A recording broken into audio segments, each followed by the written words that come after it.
Buenas, me llamo Julia Salazar y vamos a hablar sobre las malformaciones congénitas cromosómicas.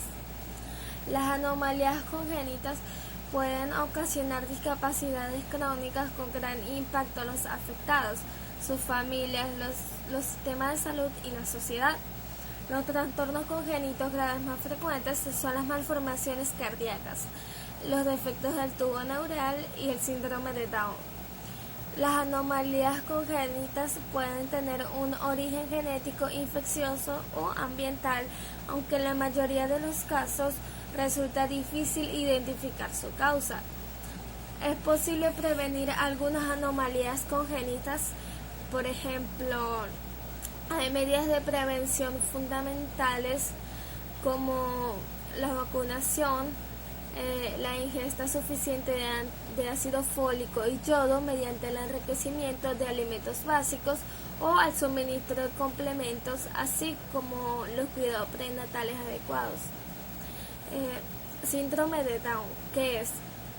El síndrome de Down no es una enfermedad, sino una alteración genética que se produce por la presencia de un cromosoma extra.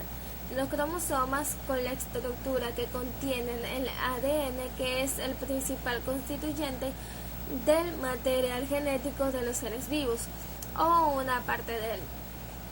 Las células del cuerpo humano tienen 46 cromosomas distribuidos en 23 pares. Las personas con síndrome de Down tienen 3 cromosomas en el par 21 en lugar de los 2 que existen habitualmente. Por eso también se conoce como trisomía 21.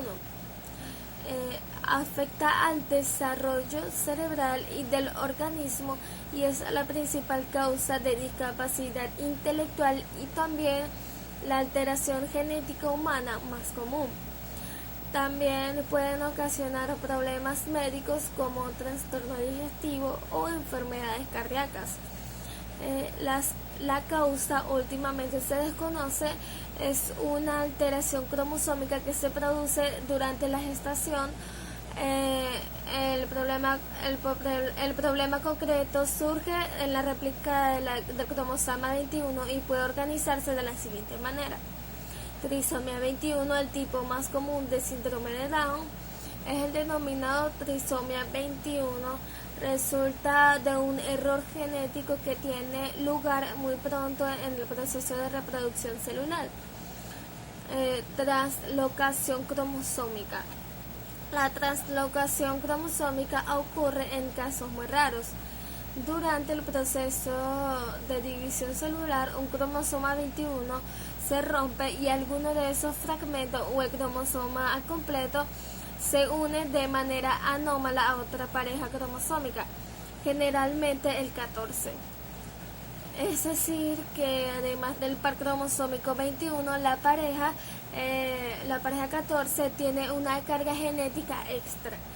Los nuevos cromosomas reordenados se denominan cromosomas de translocación, de ahí el nombre. Mosaicismo o trisomía en mosaico.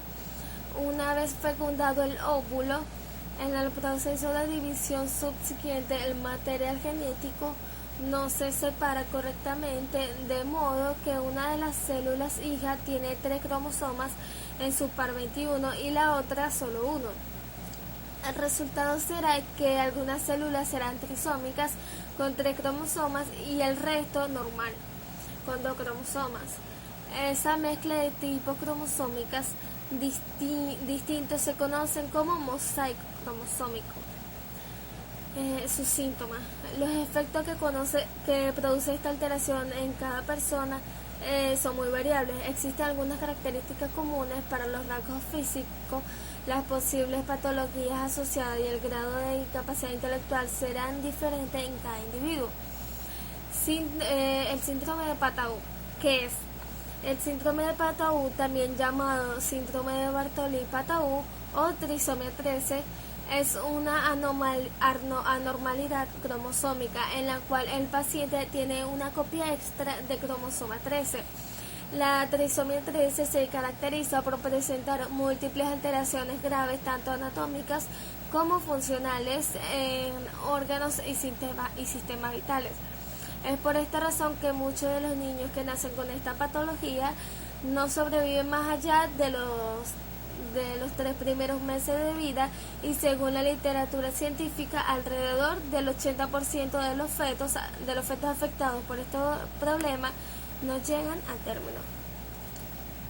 La prevalencia de este síndrome es baja, un caso por cada 12.000 recién nacidos vivos, y se presenta más en niños que niñas, probablemente porque los fetos masculinos con este síndrome sobreviven menos que los fetos femeninos.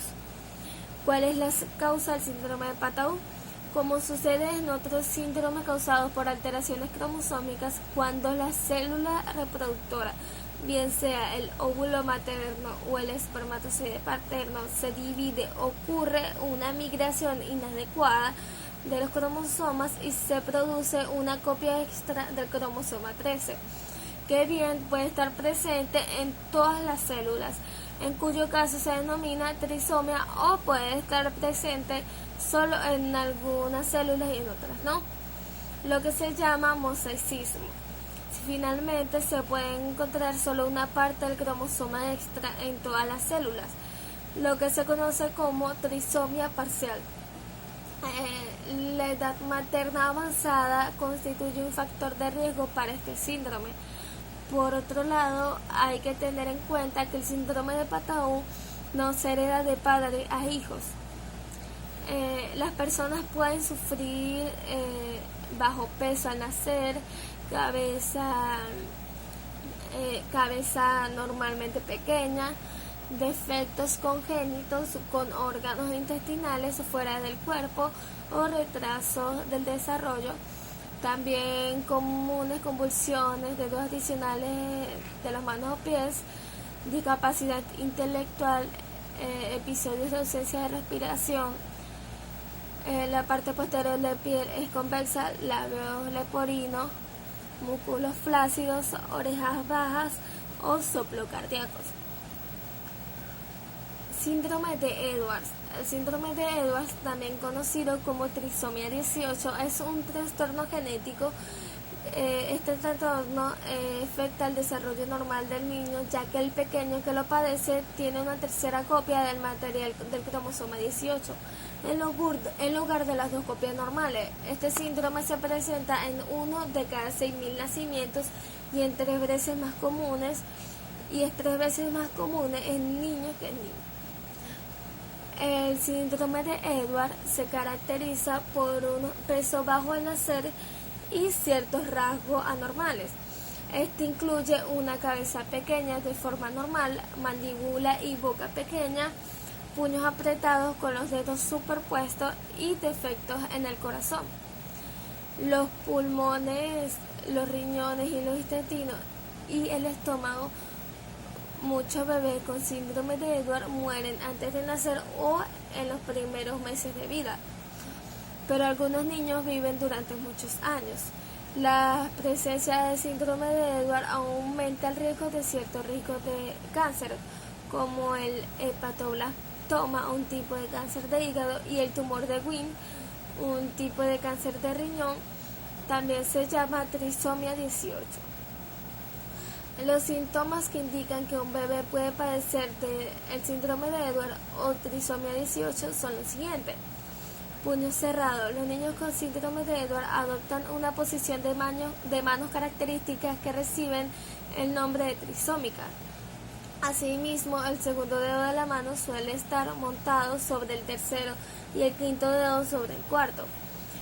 Uñas de manos y pies hipoplásticas, piernas cruzadas, pies ambos, bajo peso al nacer, cabeza pequeña, defectos oculares, orejas bajas y malformaciones reumatológicas. Los niños con síndrome de Edwards suelen tener malformaciones en los riñones que pueden tener forma de herradura.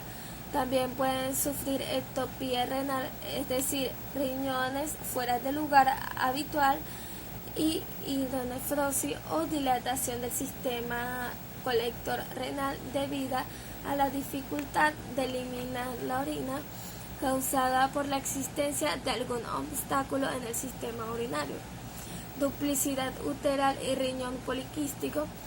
Del mismo modo, las niñas suelen presentar malformaciones en los labios mayores con clítoris prominente y malformaciones uterinas. En el caso de los niños suelen tener escroto bífico o hipospadías. Se trata de una anomalía por la que el pene no se desarrolla de manera normal. El resultado es que el meato urinario se localiza en algún lugar en la parte inferior del glande o tronco, o más atrás, como en la unión del escroto y el pene.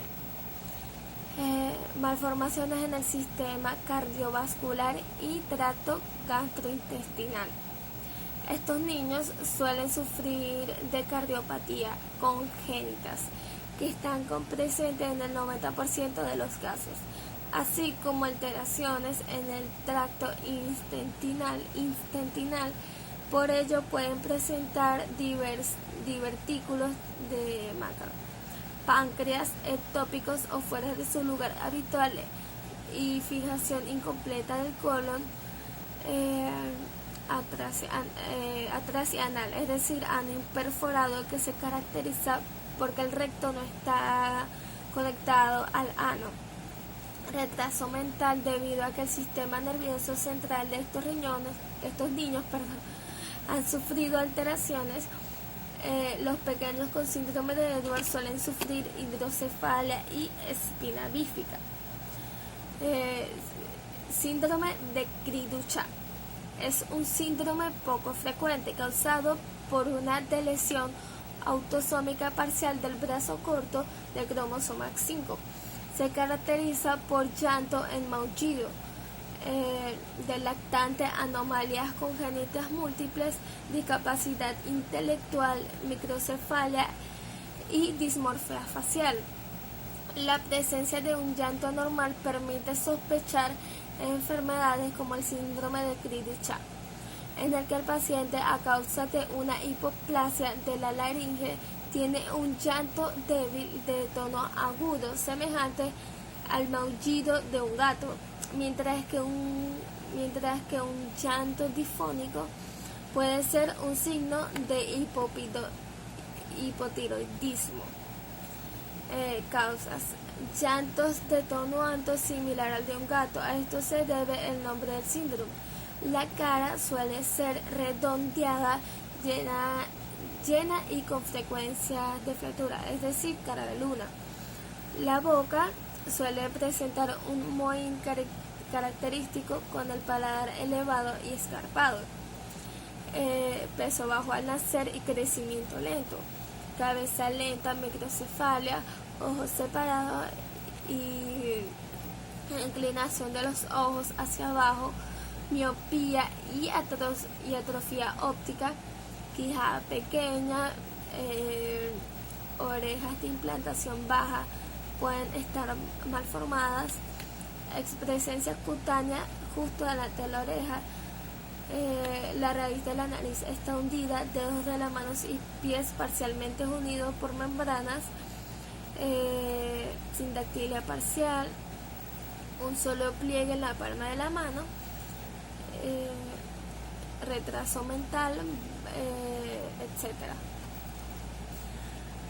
La peculiaridad del llanto del bebé es el factor clave que permite al médico diagnosticar esta enfermedad.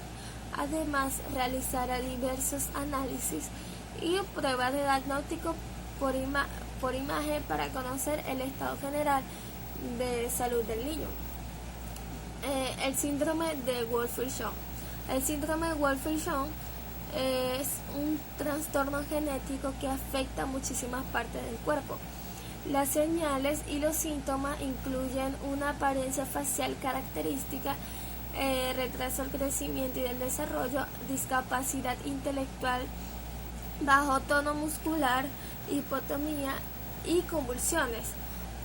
Otras características pueden incluir anomalías de los huesos, defectos congénitos del corazón, pérdida de la audición, malformaciones del retracto urinario o anormalidades estructurales del cerebro. el Wolfram es causado por una pérdida de elección de material genético cerca del extremo del brazo corto del cromosoma 4. El tamaño de la delección varía entre las personas con Wolfram y los estudios sugieren que las deleciones mayores resultan en características más graves. La mayoría de los casos de Wolfram no se heredan. El tratamiento depende del síntoma que haga. Las señales y síntomas son variadas. En más del 75% de los casos se observan rasgos faciales distintivos que cambian con la edad.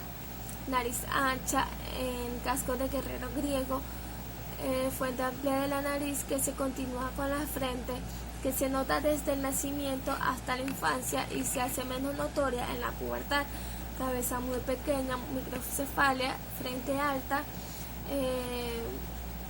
partes de la frente entre las cejas, prominentes, ojos muy separados uno del otro, pliegue del párpado superior que cubre la esquina interna del ojo, cejas arqueadas y altas, espacio entre la nariz y el labio superior, boca curvada para abajo, entre otros. El síndrome de Wolfram es causado por una deleción de una región del brazo corto del cromosoma 4 en la que hay pérdida de los genes. Ahora el síndrome X frágil. El síndrome X frágil es la forma más común de discapacidad intelectual hereditaria. La enfermedad es causada por un gen específico. Normalmente el gen produce una proteína necesaria para el desarrollo cerebral, pero un defecto en este gen hace que una persona produzca poco o nada de dicha proteína. Este resulta en el síntoma de X frágil. Las personas que tienen solamente un pequeño cambio en el gen no tienen síntomas de X frágil. Las personas con cambios mayores pueden tener síntomas severos. Los mismos pueden incluir problemas de inteligencia que van de algunos problemas de aprendizaje hasta discapacidad intelectual grave. Problemas emocionales y sociales como la agresión en los niños o la timidez en las niñas, problemas con el habla y el lenguaje, específicamente entre los adolescentes masculinos. El X frágil no tiene cura. Es posible tratar algunos síntomas con terapia educativa de la conducta o física y medicinas. Obtener tratamiento con anticipación para el X frágil puede ser útil. Una prueba genética puede diagnosticar el síndrome. El X frágil no tiene cura. Es posible tratar algunos síntomas con terapia educativa de la conducta o física y medicina. Obtener tratamiento desde temprano puede ser útil. No todas las personas con X frágil tienen los mismos síndromes y síntomas, pero tienen algunas cosas en común. Los síntomas suelen ser más leves con las mujeres que con los hombres. No existe tratamiento único para el síndrome de X frágil, pero hay tratamientos que ayudan a minimizar los síntomas de la enfermedad. Las personas con X frágil que reciben la educación, los servicios terapéuticos y los medicamentos adecuados tienen más probabilidades de usar todas sus discapacidades y habilidades. Incluso aquellos con una discapacidad intelectual o del desarrollo pueden aprender a dominar muchas habilidades de autoayuda. La intervención temprana es importante, dado que el cerebro de un niño pequeño aún se está formando. Una intervención temprana brinda a los niños el mejor comienzo posible y la mayor probabilidad de desarrollar un rango completo de habilidades. Cuanto antes niños con síndrome de X frágil reciban tratamiento, más oportunidades de aprendizaje tendrán.